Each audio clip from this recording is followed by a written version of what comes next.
एक बार एक तैमूरलंग नाम का एक मुसलमान लोहार था। दो माँ बेटा थे। पिता की मृत्यु हो चुकी थी, गरीबी घनी थी। वो क्या करता था कि साहूकार किसानों के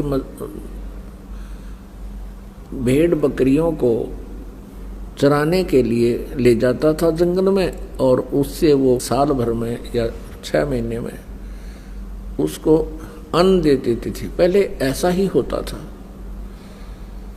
और फिर शाम के समय उनकी बकरियों को उनके घरों छोड़कर भेड़ बकरियों को वो फिर शाम के समय ओवर टाइम कराया करता एक लोहार के ऐरण पे। एक लोहार के ऐरण पे ऐसे घण मारण की ओवर टाइम सेवा कराया करता। वो भी उसको कुछ मेहनताना पार्ट टाइम दे दिया करता। और उसकी माता जो थी बहुत साध्वी थी, धार्मिक थी। कोई भी अतिथि आ जाता था द्वार पे तो उसको खाना खाए बनकर नहीं जाने देती थी, करबद्ध हो जाती थी, भोजन पाओ। और बहुत ही अच्छी नेक बहन थी। एक दिन क्या हुआ कि तैमूरलंग जंगल में भेड़ बकरियां चरा रहा था। उसने खाना खा लिया था, 1-2 रोटी जैसी करते ले गया था, वो खाना खा चुका था।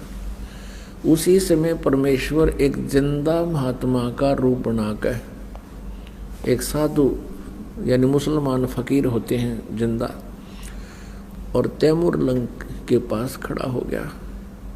तैमूरलंग ने कहा, महाराज अभी अभी मैंने खाना खाया है, भोजन की सुनाओ। परमात्मा ने कहा, भाई भूख लग रही है, भूख लगी है।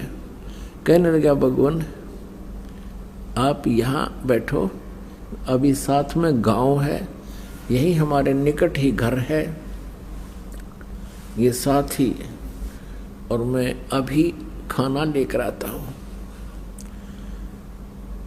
और साथ में ये भी प्रार्थना की कि हे महात्मा जी, इन भेड़ बकरियों को ध्यान रखना, ये गुम ना हो जाए, हम बहुत गरीब व्यक्ति हैं, 1-2 बकरी भी गुम होगी तो हमसे इनकी कीमत पूरी नहीं होगी। परमात्मा ने कहा, बेटा मैं खूब रखवाल करूंगा, तू जा। दौड़ा दौड़ा आया, अपनी माँ से कहा, माँ, क्योंकि जैसा बच्चा घर में देखता है वैसी ही भावना उसकी विचार बन जाती है। अपनी माता से कहा कि माता जी ऐसे एक महापुरुष आए हैं, संत हैं, फकीर, और भोजन चाहते हैं। उसकी माँ ने तुरंत 2 रोटी का आटा था घर में, बस 2 रोटी बनाई, जल का लोटा हाथ में ले लिया। माता ने कहा, बेटा तू बकरी सुन्नी छोड़ कर क्यों आ गया? 1-2 बकरी भी गुम होगी बेटा, हमसे उनकी कीमत पूरी नहीं होगी। तो उसने कहा, माता मैं महात्मा से प्रार्थना करके आया हूँ कि संभाल के रखना। वो कह रहा था, बेटा मैं खूब रखवाल करूँगा। माता ने सोचा कि मैं चलती हूँ, महात्मा के दर्शन भी कराऊंगी, आते समय ये लोटा ले आऊंगी। अब वहां जब पहुंचे तो महाराज जी बैठे थे, परमात्मा विराजमान थे। माई ने रोटी रख दी आगे और लोटा जल का रख दिया, और कहा, महाराज जी हम घने गरीब हैं, ऐसा आशीर्वाद दो महात्मा, हम हमारे पास कुछ धन हो जा। परमात्मा रोटी खाने लागे। 1 रोटी खाई थी दाता ने, इतने में माई ने 6 बार प्रार्थना कर दी, हे भगवान हम घने गरीब हैं, हे परमात्मा हमें कति रोटी भी ना मिलती, कई बार ते कुछ दया बख्शी हो, कुछ आशीर्वाद दियो। खाना खा के और पी के पानी जल मालिक ने वहाँ बेल, या जैसे बकरी बांधन की बेल होया करे, ये भैंस भूस गाय कोई बांधते हैं लोहे की, और बकरियां की होती है पतली पतली सी, बिल्कुल पतले तारों की बेल बनी होती है।